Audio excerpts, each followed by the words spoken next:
if he is found guilty, if he is convicted,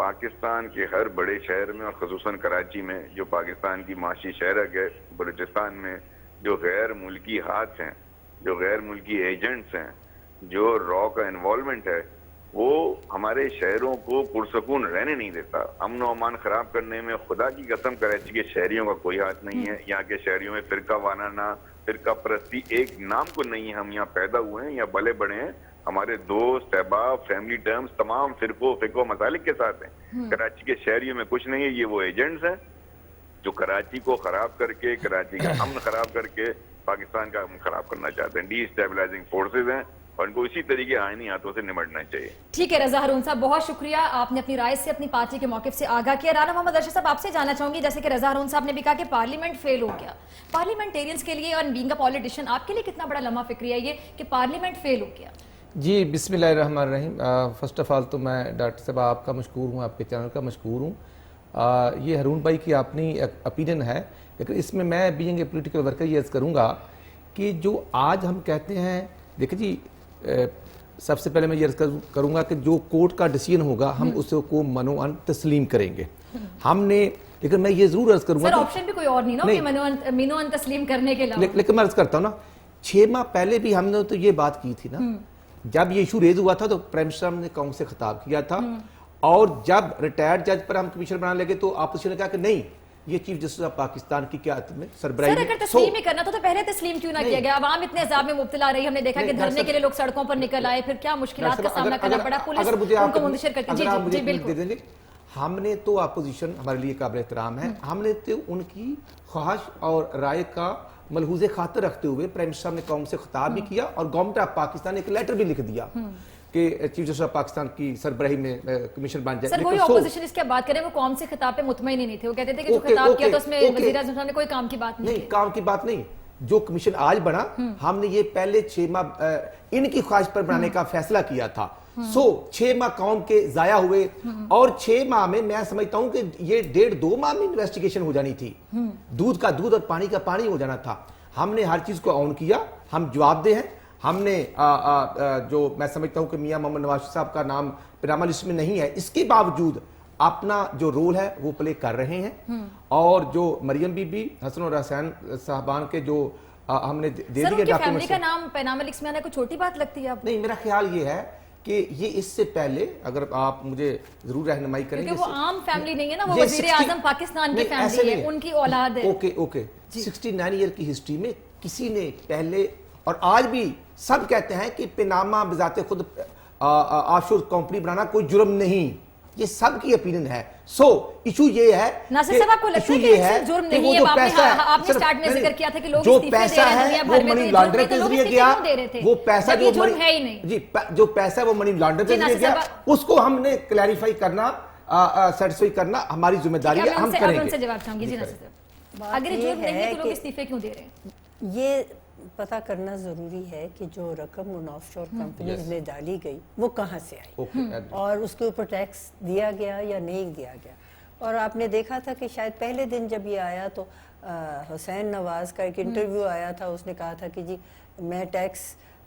کو کم کرنے کے لیے یا ایویژن کا لفظ نہیں، سرکموینٹ کرنے کے لیے یہ آف شور کمپنی بنائی تھی. اب سوال یہ یہاں پہ تو اس وقت اٹھتا ہے پیناما لیکس میں کہ یہ پیسے حسن حسین اور مریم کے پاس کہاں سے آئے، اور اگر اس کا سورس ان کے والد تھے تو والد نے وہاں پہ کیسے بھیجوائے، یہ ارننگ کہاں سے، اور یا انہوں نے بزنس کس ایج میں سٹارٹ کیا، یہی سارا سوال ہے نا. کہ بظاہر تو یہی نظر آتا ہے کہ شاید انہوں نے اپنے بچوں کو وہ رقم دی، اگر دی تو کس طریقے سے ٹرانسفر ہوئی، اس پہ ٹیکس دیا گیا یا نہیں دیا گیا. تو اسی سارے معاملے پہ اب یہ سپریم کورٹ کے سامنے معاملات ہیں، جس میں جو مدعی ہیں انہوں نے اپنا دعویٰ ڈالا ہے، جواب دعویٰ جو ہے اب وہ مدعا علیہان کی طرف سے آیا ہے، لیکن انہوں نے جن دستاویزات پہ کیا ہے انحصار وہ انہوں نے ساتھ نہیں دیا. یہ بہت عجیب سی بات لگی، کیونکہ دیکھیے ہر وکیل کو پتہ ہے کہ جس وقت آپ کوئی عرضی دعویٰ یا جواب دعویٰ ڈالے تو آخر کسی نہ کسی بنیاد پہ ہی ہوتا ہے نا، اور اس کے ساتھ ہوتا ہے ایک فرد انحصار جس کو کہتے ہیں، سب سے چھوٹی عدالت سے لے کے عدالت عظمیٰ تک. اس میں آپ نے وہ تمام دستاویزات یا وہ تمام واقعات جو ہیں یا گواہان ان کے بارے میں آپ نے بتانا ہے. کہ وہ کیا ہوں گے جس کے اوپر آپ انحصار کریں، اور پھر وہ دونوں کو چیزوں کو دیکھ کے اور جو آپ کے دلائل ہیں وہ سن کے تو عدالت نے فیصلہ کرنے کہ تنقیحات کیا ہیں، ایشوز کیا ہیں دونوں کے درمیان۔ تو اب پہلے تو انہوں نے جواب دعویٰ وقت نہیں ڈالا، اس پہ وہ برہمی کا اظہار سپریم کورٹ نے کیا، اور یہ تاریخ تھی 8 تاریخ کو، تو 8 تاریخ کو انہوں نے دعویٰ 7 تاریخ داخل کر دیا جواب دعویٰ۔ لیکن یہ ذرا بات مجھے اچنبے والی لگی کہ اس کے ساتھ انحصار کرنے والے جو دستاویزات تھے وہ نہیں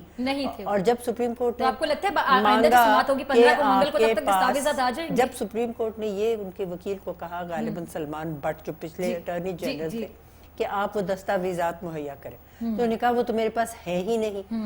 تو یہ بڑی عجیب سی بات تھی کہ انہوں نے جواب دعوت تیار کیسے نہیں، میں صرف یہ نہیں، وہ اٹارنی جنرل نہیں ہے، وہ سابق اٹارنی جنرل، مگر بیٹا آپ یا تو بات سنیں یا کریں نہیں دیں، میں سمجھتی ہوں اس طرح بات نہیں ہو سکتی، بیچ میں ایک کے ساتھ دوسرا قطع کلامی کرتے۔ اگر ان کے پاس وہ دستاویزات نہیں تھے تو انہوں نے جواب دعویٰ کیسے تیار کیا؟ جواب دعویٰ تیار کرنے کے لیے ہر وکیل کہتا ہے کہ جس چیز کے اوپر انحصار کیا جا رہا ہے وہ دکھائیے، تو تبھی وکیل جو ہے وہ اپنی وکالت صحیح کر سکتا ہے۔ اب انہوں نے کہہ دیا کہ میرے پاس ہے ہی نہیں۔ آج کل کا زمانہ انٹرنیٹ کا زمانہ ہے، یہ وہ ڈاک کا زمانہ نہیں ہے جب اگر آپ لیتے ہیں اس کے DHL کے ذریعے بھی تو 3 دن لگیں گے۔ یہ تو آپ جس وقت میں آپ سے بات کر رہی ہوں نا، اگر یہ آپ کے سامنے مسودہ ہے، یہ میں آسٹریلیا بھیج سکتی ہوں اور آپ وہاں دیکھ رہی ہیں تو آسٹریلیا والے بھی دیکھ لیں۔ تو یہ بات بہت ہی عجیب تھی کہ انہوں نے یہ کیوں کہا۔ اس سے تو صرف ایک بات سامنے آتی ہے عام شہری کو، اور میں تو عام شہری ہوں، نہ میرا کوئی سیاسی اس میں دخل ہے، نہ میں وکالت کر رہی ہوں، لیکن نظر تو آتا ہے کہ یہ صرف لیت و لال کے لیے اور ایک التوا ڈالنے کے لیے، اور پھر سپریم کورٹ نے 1 ہفتے کی میعاد اور دے دی کہ اچھا آپ 15 تاریخ کو دیجئے گا، اور 15 تاریخ کو اگر کوئی اور التوا کا طریقہ نکال لیں جیسے یہ جواب دعویٰ ڈالنے کو، یہ تو اس سے معلوم یہ ہوتا ہے کہ جو اس وقت مدعا علیہ خان ہیں وہ حقائق کو سامنے نہیں لانا چاہتے، اور اس سے دیکھنے والے کو ہمیشہ یہی خیال آتا ہے کہ کیا وجہ ہے، کوئی وجہ ہوگی کہ دلائل کو سامنے نہیں لا رہے۔ رانا صاحب آپ سے میں جاننا چاہوں گی کہ احتساب کے لیے ہم تیار ہیں، بار بار کہا جاتا ہے آپ کی جماعت کی جانب سے، جی آج بھی ہم دیکھ رہے ہیں کہ پریس کانفرنس کی جا رہی، محمد زبیر صاحب بیٹھے ہوئے، طلال چودھری صاحب جن کو میں پریس کانفرنس ایکسپرٹس کہتی ہوں کہ سب سے زیادہ ان کو کام ہوتا ہے پریس کانفرنس کرنا، اب وہ بار بار کہتے ہیں جی ہم احتساب کو تیار ہیں، احتساب کو تیار ہیں۔ ایک طرف آپ احتساب کو تیار ہیں، دوسری طرف آپ دستاویزات جمع نہیں کروا پا رہی ہیں، کیا یہ تو کھلا تضاد ہے نا؟ Delay tactics. اوکے، میرا خیال ہے ڈاکٹر صاحبہ کہ آپ اور میں وہ فائنڈنگ ہم نہیں طے کر سکتے، یہ میں سمجھتا ہوں کہ ججز کا ہی کا رائٹ ہے اور یہ حق ان کو ہی ملا ہے، لہذا میں یہ ضرور عرض کروں گا کہ جب پرائم منسٹر صاحب نے، اگر ہم سیریس نہیں تھے تو جب ان کی ڈیمانڈ تھی تو ہم نے تو یہی بات کی تھی، اور 6 ماہ ڈیلے اس کو کیوں کیا گیا، اس کے ذمہ دار عمران خان نیازی صاحب ہے۔ میں یہ ضرور عرض کروں گا، وہ ہمیں تو انگلیاں اٹھاتے ہیں، ہم تو جواب دے ہیں، اور میں یہ ضرور عرض کروں گا کہ جب انہوں نے ریٹ پٹیشن دائر کی تھی تو ان کو چاہیے تھا کہ وہ تمام ڈاکومنٹس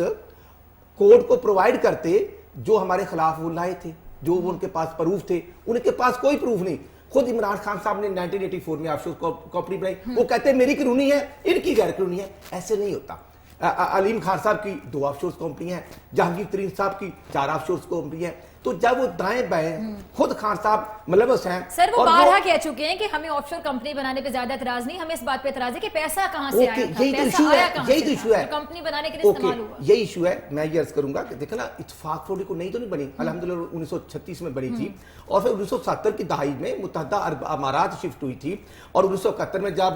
آپ کو پتہ ہے کہ جب محترم ذوالفقار علی بھٹو صاحب نے قومی تحویل میں لیا تھا، اور اس کے بعد ہماری اور پیو پارٹی کی اتنی تسلط تھی کہ ہم ایک دوسرے کا احتساب کرتے رہے۔ 1988 میں محترمہ بینظیر بھٹو صاحب نے ہمارا احتساب کیا، اور 1993 میں کیا، پھر پرویز مشرف نے 12 اکتوبر 1999 کو 9 سال ہمارا احتساب کیا، ہم 5 دفعہ احتساب کروا چکے، اب بھی ہم حاضر ہیں۔ بریک کے بعد آپ دیکھتے رہیے 8 o'clock۔